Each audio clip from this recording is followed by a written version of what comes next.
Hi and welcome.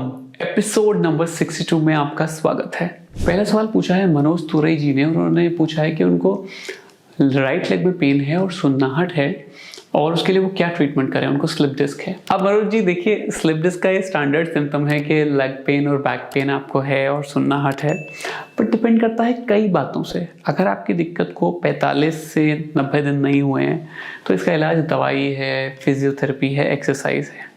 अगर आपको हद से ज़्यादा दर्द हो रहा है तो इसका इलाज स्पाइनल इंजेक्शन भी हो सकता है। बट अगर आपको 90 दिन से ज़्यादा हो गए हैं, अगर आपको पैर में पैरालिसिस हो रही है या आपको यूरिन कंट्रोल में कुछ गड़बड़ हो रही है और एमआरआई में बहुत बड़ा डिस्क हर्निएशन है, तो ऐसे केस में स्पाइन सर्जरी बहुत ज़रूरत फिक्स हो जाती है और हम लोग जनरली पेशेंट को एंडोस्कोपिक डिस्केक्टमी ऑफर करते हैं और इसके बहुत अच्छे रिजल्ट्स आते हैं। तो मैं ये मानता हूँ कि अगर दर्द ज़्यादा नहीं है और थोड़ा ही है तो आप दवाई फिजियोथेरेपी लीजिए और किसी डॉक्टर या स्पाइन सर्जन के सानिध्य में लीजिए, जैसे कि आप जल्दी से जल्दी रिकवर करें। आगे ना झुकें, वजन ना उठाएं। मोहम्मद अब्दुल नईम जी ने पूछा है कि उनके लेफ्ट पैर में कुछ सुन्नाहट आ रही है, क्या करें। देखिए नईम साहब, अगर सुन्नाहट को अभी कुछ ही हफ्ते हुए हैं तो आप कुछ दिनों के लिए दवाई ले लें और किसी न्यूरोलॉजिस्ट के पास जाके ले सकते हैं, किसी स्पाइन सर्जन या ऑर्थोपेडिक सर्जन या किसी न्यूरोसर्जन के पास भी जाके ये दवाई ली जा सकती है और ये दवाइयों से ही पेशेंट जनरली ठीक हो जाता है।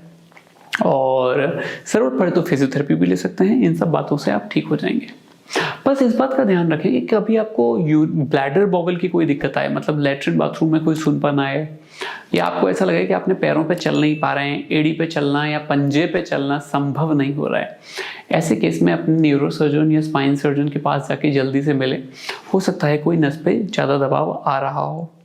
ज़्यादातर केस में ऐसा बिल्कुल नहीं होता और हम लोग दवाइयों से ही पेशेंट को ठीक कर लेते हैं, तो डरने की बात बिल्कुल नहीं है। नेक्स्ट सवाल पूछा है शिवजी प्रसाद ने, जो कि 31 साल के हैं। उनको स्पाइनल टीबी है और पैरों में काफ़ी कमज़ोरी आ गई है, वॉकर से चल पाते हैं।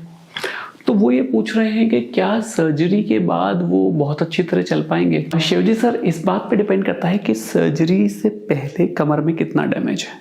अगर आपकी नर्व डैमेज नहीं हुई है तो बहुत हाई चांसेस हैं कि सर्जरी के बाद आप बिना वॉकर के भाग दौड़ पाएंगे, चल पाएंगे, कोई दिक्कत नहीं आएगी। लेकिन यदि आपकी नर्व डैमेज हो गई है, आपको सर्जरी करने से पहले नर्व का कलर बदल गया है या पैरालिसिस हो गई है, तो सर्जरी के बाद फ़ायदा तो आएगा, लेकिन कितना आएगा ये कहना संभव नहीं है। हो सकता है आप 40% बेटर हो जाएं, 50% बेटर हो जाएं, 70% बेटर हो जाएं, 10% बेटर हो जाएं, 20% बेटर हो जाएं, 90% बेटर हो जाएं। बट इसको प्रिडिक्ट करना, ये पता लगाना कि कितना बेटर होंगे, ये बड़ा डिफिकल्ट क्वेश्चन हो जाता है।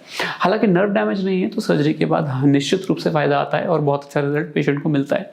इसलिए अगर इस तरह की पैराप्लेजिया हो रहा है और नर्व पे कंप्रेशन एक्टिवली है तो अपने डॉक्टर से जाइए और सर्जरी के बारे में डिस्कस करिए, और यदि आपके स्पाइन सर्जन सर्जरी बोलते हैं तो ज़रूर कराइए। नेक्स्ट सवाल पूछा है प्रभास प्रसाद ने। उन्होंने बोला है कि क्या स्लिप डिस्क से इरेक्टाइल डिसफंक्शन हो सकता है। जी बिल्कुल हो सकता है, स्पेशली अगर आपकी L5, S1, S2 नर्व कोई अगर दब गई है तो इरेक्टाइल डिसफंक्शन हो सकता है और ये बड़ा सीरियस मैटर माना जाता है।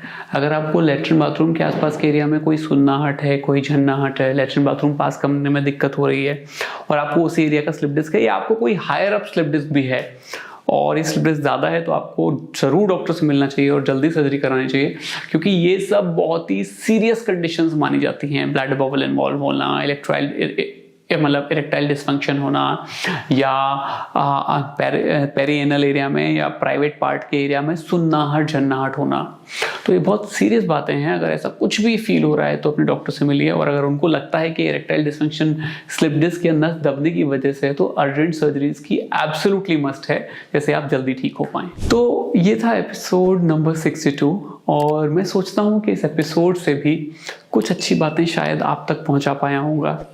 ये शायद एपिसोड 62 तक पहुँचा ही इसलिए क्योंकि आप इसको देखते हैं और आपका प्यार मुझे मिलता है।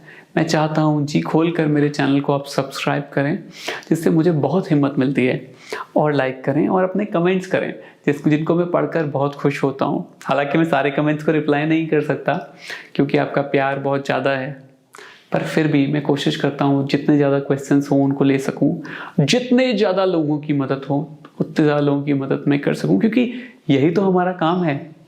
हम ये वीडियोस बनाते ही इसलिए जैसे कि सबको फ़ायदा मिले और सबकी हेल्प हो और सब लोगों को जानकारी मिले जिसका कि कोई चार्ज न लिया जा सके।